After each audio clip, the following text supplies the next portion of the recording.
morning, everyone, and welcome to today's discussion on repositioning for growth for family offices. And over the past 2 years, the world has witnessed unprecedented shift and economic uncertainty, market volatility, and global geopolitical instability. And these challenges have tested the resilience of the family offices around the world. But just as the Chinese word for crisis also embodies the opportunity that's inside, today's discussion will be centered around the positive sentiment of opportunity. A chance to reposition our investment and recalibrate for the future. So to start with Elton Chan from VMS Group of Hong Kong. So Elton, you have been focused exclusively on the private alternative investment space in China. But we know that China has going through a very, very difficult time, and it's absolutely in Trump's doghouse, and we don't know when it's going to come out. And with the intensifying of US-China relations, what have you been doing, and what do you plan to do? Well, thank you, Lou. Well, first of all, great pleasure to be here at the Abu Dhabi Finance Week, and of course, thanks for the invitation from ADGM, and it's a great organization. So going to your first question, maybe a rewind a little bit. What we've been doing for the last 20 years or so in the first century, we've been managing capital and investing capital for some of the largest families in Hong Kong and in mainland China. They're probably some of the largest families you can find globally, in fact. And you're right, we have been very much focused on China investment in mainland China in terms of investment into like China VC, early stage, all the way down to pre-IPO investment for this family. And since about, not so recently, since about 2016, 17 or so, we've started pivoting away and helping these families to diversify away from China, mainly for the reason that not so much because we can claim we have the foresight to see the downturn that happened since then in around about 2021, 22 down to now, but because the space was getting crowded. It's very bubbly and too hot. So the sort of valuation that you are seeing is too unsustainable. And then the upside you can see that the return you can generate from these investments is getting smaller and smaller. That's why we started pivoting away by partnering mainly with other, especially more boutique investment managers or other people who can source deals outside of China. So in terms of diversification, geographically, we have done that for a few years already. But again, when the downturn comes, especially in the China economic situation, with the benefit of hindsight, you can see, have you done enough? So going forward, and especially like you mentioned, with a new administration coming into place in the US, the geopolitical situation is probably, you're not probably seeing any easing. Hopefully it's not going to get worse. I mean, we can spend more time to talk about that in a minute. But the theme is still continue to find geographical and other diversification for these families. We continue to look at the portfolio that we've invested for them, and on a more, I think, toned down scale basis, there would still be China investment opportunities for the families. But the main aim is to find something outside of China, including potentially in the US. But at the same time, we've actually done a fair bit of investments in the Europe region. And then, of course, naturally, Middle East. We are here, sitting here, capital of capital. It is a place that we cannot forget about. So there are a lot of opportunities to help us and to help our clients. And then in terms of, lastly, before I hand over to my fellow panelists, is the asset classes. Previously, not previously, up to now, we've been very much skewed towards the private illiquid space. Going forward, and especially this is what we're hearing from not only our current clients, but a lot of new family offices that we start to work with, they say they want liquidity. They want something that they can look at. Well, number one, no longer the close-ended fund structure with 7, 10 years lockup, but more something that they can look at quarterly or even monthly liquidity. So the hedge fund space, and then I think, of course, and then it's a class that we should not forget about. We previously haven't been in it, but there's clearly a greater and greater demand is in digital asset. That's something that we're looking very seriously at the moment. Very nice. So, Noor, unlike Elton, you have been having a fantastic time based in Dubai and running a wealth management firm. Just like Ray Dalio said yesterday that he thinks that Abu Dhabi is entering into a period of renaissance, and I tended to be wholeheartedly agree. So what have you seen from the inflow of capital and the trend, given the rest of the world is in turmoil? What is your experience here? I mean, there's no better place to be talking about, what is capital doing and how's the capital moving than from the capital of capital. Talking about how changes have come into the markets, when you look at the UAE, you've had so much new inflow of capital, people who want to use the UAE, the ADGM, the DIFC as a base to put their structures, set up their businesses, even come and move and start their life here. So there's been, as opposed to 6 years ago, when you look at someone who sat in my seat today, who are the prospects, who are the people we're talking to, is very much the local families.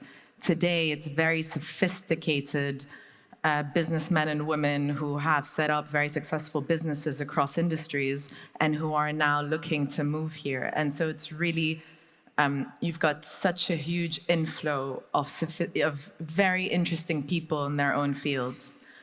Now, talking about opportunities and, what are they doing? I think it really depends on the maturity of the family office. Are they fully invested, been invested for many years, where it's a machine that's kind of running, or is it new capital being deployed?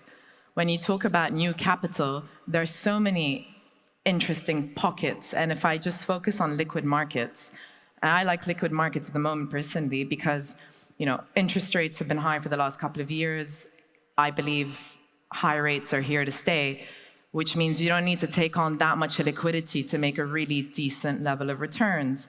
Take fixed income as an example. You've got some great fixed income pockets in investment grade and very good quality high yield, a bit of emerging market debts and, across the rate space that are giving you equity-like returns.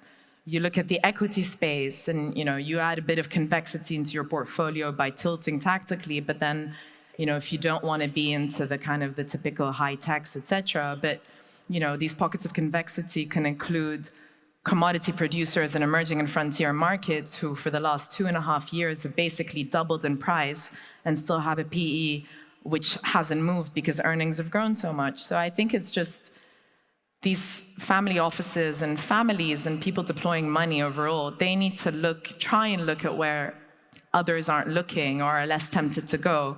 And if it doesn't exist, well, come to people and, go to people and have them build it for you. Very well said. Drawing on your comment on fixed income, we as a family office based in New York, obviously our fundamental principle is wealth preservation, meaning not to lose money. So we've been given the economic uncertainty and with a very high inflationary environment, we've been actually looking at a lot of hedging strategies. Back when I was at New York University, one of the world-renowned professor from NYU, Professor Nouriel Roubini, actually just launched an ETF that we've been looking at very, very closely. It is a tool to combat high inflation, and it is an alternative to test the US Treasury's resilience. So that being said, we are definitely more on the conservative side. So George, you are running a family office based in Dubai. So are you more growth oriented, and what have you been doing given the environment, and what do you plan to do? Yeah, no, thank you, Lou. That's a great event, great to be here. Yes, so we, opposite to yours, we're looking for growth. We're not looking to preserve capital. And because of that, we are definitely exploring more risky strategies. And I think overall, what we are always looking at the IC is the risk return. Are we compensated enough for the risk we're taking, and what are the best risk-adjusted return opportunities at the moment? And to be very honest, we are very much into private markets, very much into private credit, and also secondaries. So two areas where we quite like the cash flow profile, we quite like the balance of risk and reward. And to be very honest, we are a bit disappointed with the other alternative classes because we're not seeing distributions, we're not seeing capital calls, and things are not really moving much. So for us, we've been very, very focused on their strategies. And then deep dive on credit, we also like uncorrelated strategies, the more niche plays around litigation finance, law firm lending, bridge loans, insurance claims, things like that, which are completely uncorrelated, not variable rates, a lot of times like very high fixed rates with even an upside component, warrants, etc. So those are areas that we're exploring a lot, mostly in the US, to be very honest. We have a large portfolio here of equities and real estate, but on the private side, we definitely look at the US. Oh, wow, and like music to my ear. What about your investments in the region?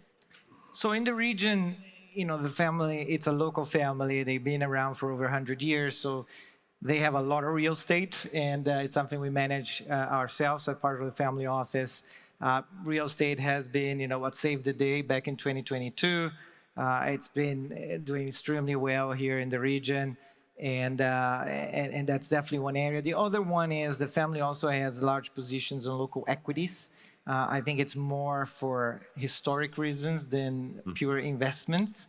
But nevertheless, as the tide is moving up, everything is moving up with it, and those are shares that have very good dividends, and it's all been very positive. So those are the things we look locally. Sometimes we could look at some partnerships for direct investment, but that's not our focus. Well, wonderful. So we do tend to agree that our primary focus is hedging risk and seeking returns.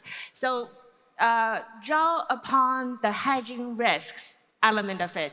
Our last but not the least panelist, Philippe, I do personally believe offering a very unique and product that is for risk hedging, that is not a typical financial product, but very interesting nevertheless. So would you like to draw more about it? Yes, thank you very much, and good afternoon. It's good seeing a few familiar faces and a few new ones. And yeah, absolutely right.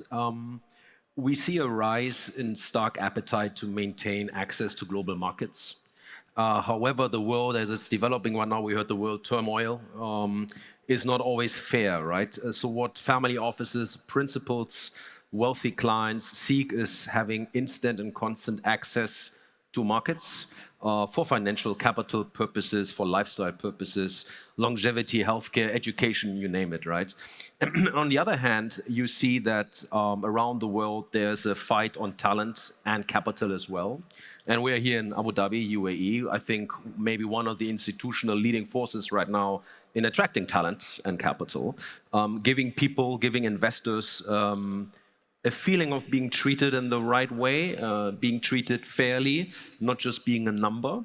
And that basically is the backdrop of the rise of investment-based migration, where jurisdictions, countries provide policies or legislation for investors to basically gain that residential right and or even citizenship right to that extent. And that is very much sought after right now. So the firm is very much growing. And also we have a very interesting eye on the US right now. Maybe not so much for the growth in there, but more concerns that are coming out of geopolitical events, which are maybe pandemics, can be elections, can be conflict. And that basically stems the entire industry that we're representing right now. Wow, Americans, high alert. So, Indeed. Indeed. Oh, good for you. So, Alton, going back to you, given the geopolitical and economic challenges, how are you collaborating with other family office or institutions to mitigate risks, right, and share insights on emerging opportunities, are you completely let go of China? And how do you hedge the US-China relation risks aspect of it? Right. Well, Lou, I don't pretend to be a political economist or economist, but at the same time, our way of seeing things is the geopolitical tension between, for example, the US and China and elsewhere is not going to get too much better. And then, again, especially with a new administration in the US coming into office, there would be some uncertainty in terms of potentially new restrictions, there could be new sanctions coming through. You don't know. So how do you hedge against that is naturally, I mean, we talk to a lot of, whether it's our families that we work with very closely or other family offices, sometimes we collaborate to look at potential co-investment opportunities. The general consensus is let's wait and see what happens when the dust settles with the new administration coming in, and they need some time to come up with a new policy, especially on the kind of international cooperation fund. But in the meantime, and going forward, I think the approach will be more or less the same as what we've been taking, which is a bifurcated approach, is we will continue to look at China opportunities. Just that, of course, compared to, let's say, 10 years ago, where we were betting very heavily and with a predominant of the asset allocation being in mainland China. Now, we look at opportunities a lot more carefully. And so at the same time, we'll continue to diversify by building more building blocks, both in terms of asset classes, as well as geographical spread outside of China. That's the best hedge. But then at the same time, if you go back to China, if you ask me the question of, okay, then will there be opportunities that come out of this potentially increasing or more or less not improving tension with the US or other parts of the West? The answer is yes. Naturally, you can see a lot of tension on the, let's say, the AI development front. There's a chip war going on, so-called, right? One side of the equation is you can say, hey, that would mean the leadership in China will have a lot of policy and other structural support for the chip industry because they can't import anymore. They have to rely on themselves to be self-sufficient. Does that mean there's an opportunity for you to pick out good chip companies? Yes. But then if you ask us, do we want to invest into those companies? Unfortunately, no matter how good these companies might be, we need to be very cautious because there could be sanctions coming through that hurt these companies, not because of fundamental reason. So we are actually looking at the chip space in the US. But then in the China, what we could be looking at is other industries where it's a lot less sensitive to this sort of tension, including, for example, education. There were some reform and new policies that came out about a couple of years ago in China that hurt or structured the industry. But now we see it's starting to thrive again. So that could be opportunity for us. But drawing on the education sector in China, there was the abrupt policy came up that wiped away 90% of the market share overnight. It did. Right? And now you're looking back, you're not afraid of another policy change? My goodness. We haven't gone into it yet, but then we see, I mean, because we are very close to some of the policy makers in China, and the word is that especially with the reform and the restructuring and the new policy that came out, after the restructuring, there should be a lot less surprise in that industry. But of course, again, there could be other opportunities, even less sensitive. But healthcare, there were some reform as well. There was some restructuring, so-called anti-corruption crackdown.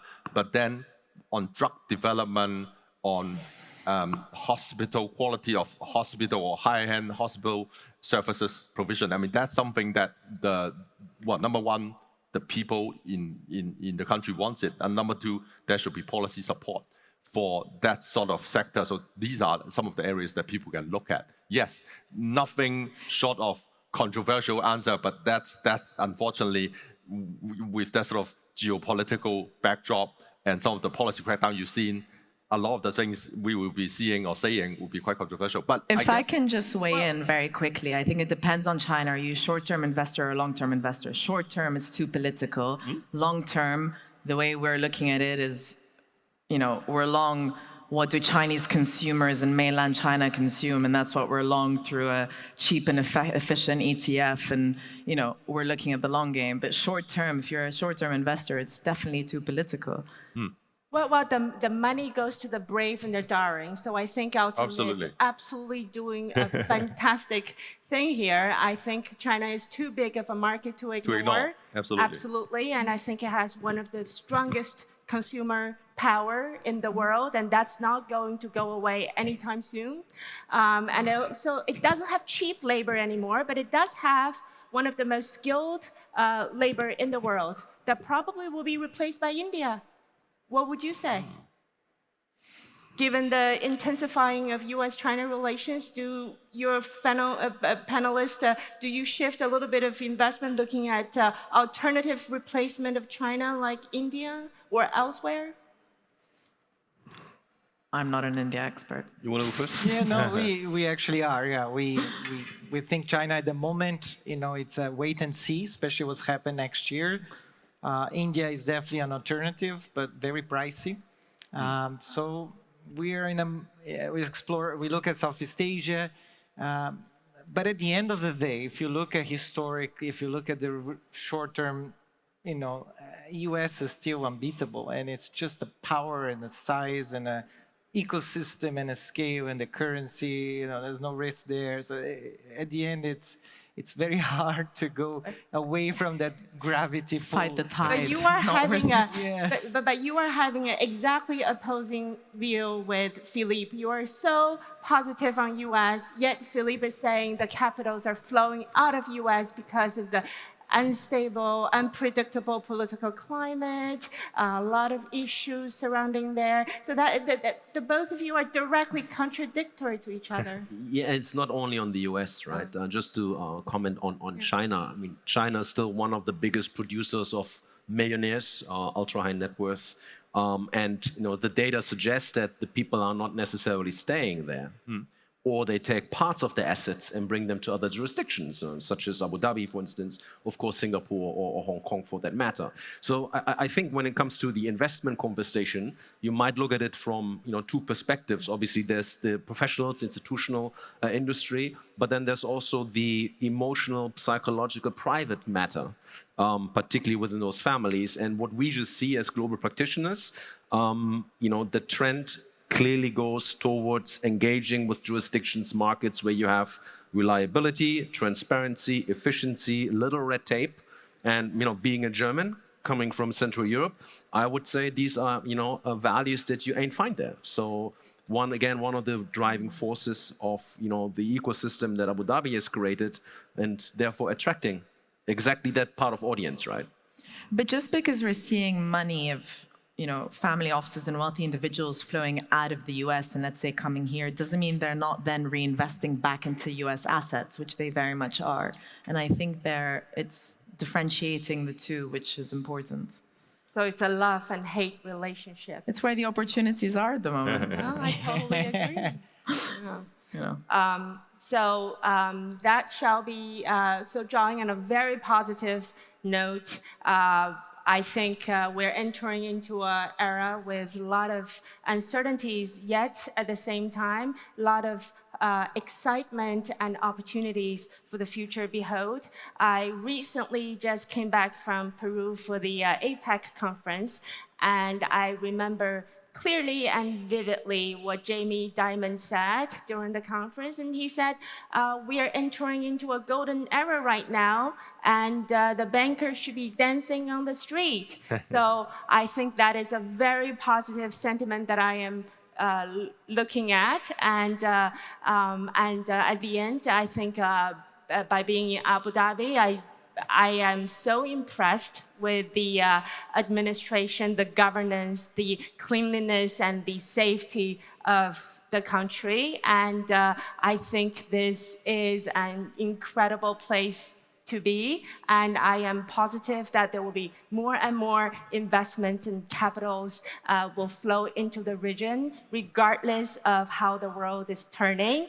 And that being said, we as family offices and fellow investors, we all hope to live longer, make more money. And upon that note, that's the conclusion of our panel today. Thank you very much again. Thank you.